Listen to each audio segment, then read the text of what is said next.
ألم تر أن الله يسبح له من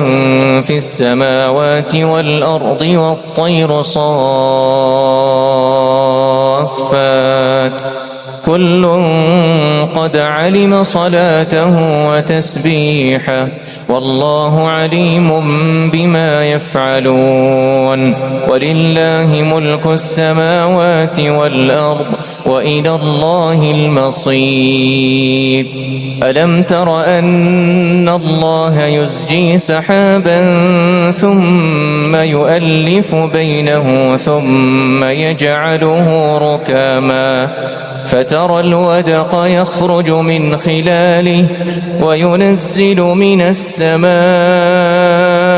من جبال فيها من برد